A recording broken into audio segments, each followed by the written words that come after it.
Pei glanced at Yue. Eventually, he chose to deal with the Golden Skeleton King. Yue told Yen that they have to find a chance to stall them and take down the boss first. Meanwhile, at Yao's party, his subordinate was worried because if they don't get out of there, they will die. One of them regretted not selling Yue to the assassins earlier to escape.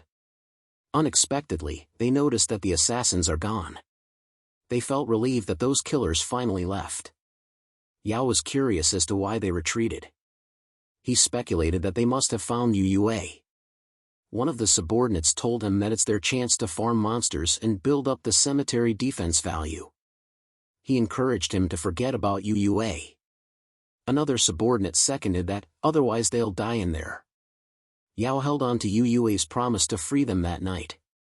He knew that if Yue was captured by the assassins, everything would be ruined and he can't just ignore Yue. His subordinates were dumbfounded.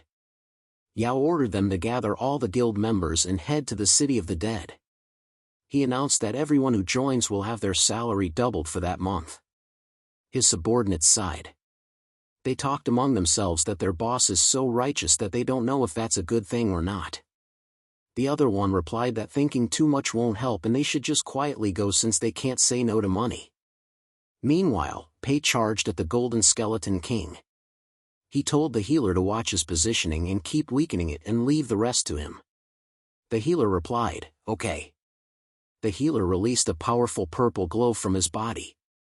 The Golden Skeleton King was about to grab him. He screamed out loud. Meanwhile, Yue and Yen just watched from the sidelines. Tension filled the air as Yue and Yen observed the Golden Skeleton King's next move while Pei glared at it. Jun saw the numbers decreased, so he got cautious until the backup arrived. The Golden Skeleton King hit the ground powerfully. Yue counted on Yen to do her thing. She immobilized the monster. Yue took his only chance. But Pei chased after him to hinder him from succeeding. Suddenly, an orb of bright light like a small sun appeared and was released toward Pei. Pei got annoyed. Who dared to ruin his plans? Several men were seen running toward them. The leader of those men informed Yue that their boss is holding the rear and sent them to support him. They were ordered to protect Yue and even if it cost their death, they will be compensated 30,000. He led everyone to charge. Pei talked to his assassins, saying that those newcomers are just a bunch of ants they can handle. His men charged too. They were annoyed at Yao's guild because they're just a bunch of mad dogs they locked up for days, and still they dare to act recklessly. The assassin killed the leader of Yao's group. Meanwhile, Yue released a powerful beam toward the monster. Pei's jaw dropped upon witnessing that because he knew the guy is only in 20-ish level. He couldn't believe that the damage would be that high. He went after Yue because if they let him continue, the boss will be stolen. Yen saw him and dared to interrupt. He was immobilized. He glared at her and told her that out of respect for Jun, he didn't strike her down, but it seemed like she's seeking death, so he'll grant her that. He exudes his power to break free. He left a trail of dust.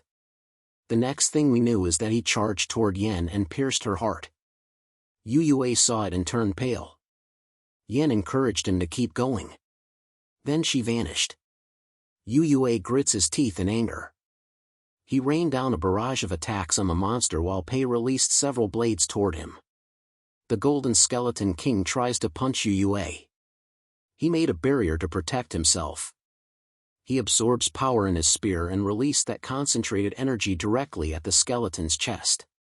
Flame engulfed the Golden Skeleton King. Then the system screen notified Yue that he successfully killed the level 28 3-star boss Golden Skeleton King. He obtained rewards like plus 42,000 experience points, 55% performance with 20% last hit, and an additional energy of 28 million. The flame continued to burn. At the center of it all was Yue, and he looked angry. Yao, along with the rear team, saw that the boss was gone. He assumed that it was done by Yue, which boosted their morale to hurry up and join them. Yue felt fortunate for obtaining a defensive skill when clearing the secret realm, and that helped him block the boss's final strike. He had to turn in the quest to level up. He started with collecting the loot first.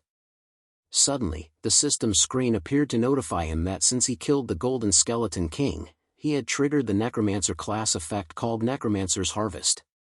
He was asked if he wanted to harvest the boss's Golden Skeleton King as a pet. He happily replied, yes. Meanwhile, Jun was furious.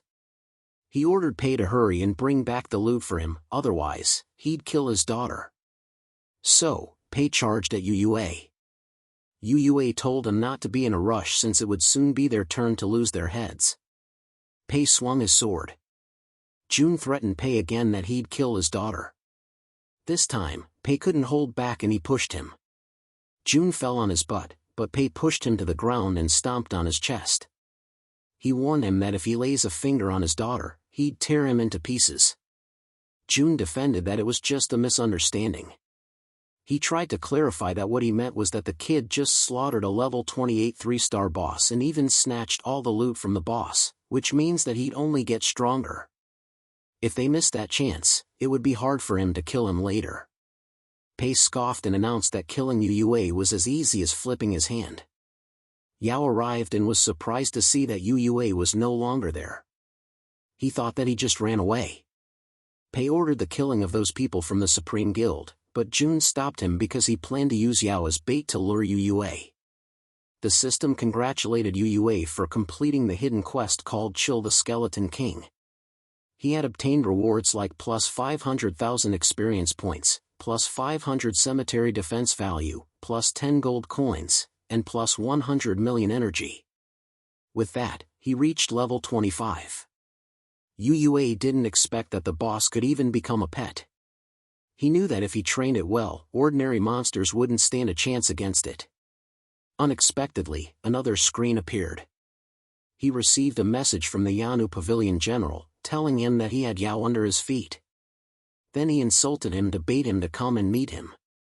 Then a message from Yan appeared next. She told him that it's a trap and he shouldn't go, or if he does, he should wait for her so they could go together. But he told her that there's no need. His plan was to avenge them all. Apparently, Jun held Yao hostage. Yao's face was all bruised. He had faith that UUA would come. UUA walked towards them. Jun called him foolish for falling for their scheme. Yao cried out loud and begged him to help him. He couldn't believe that Pei had to ambush a lowly beast master. Pei ordered one assassin to go. The assassin kicked Yao while telling him to get lost. Immediately, Yao rushed to UUA's side. He had faith that he'd come. UUA instructed him to go back first and leave the rest to him. Yao cried, begging him to retreat together since he believed that they couldn't take on those assassins. He knew that once they were back in the city, they wouldn't catch them. UUA told him that it would be fine. He urged him to go so he wouldn't hold him back.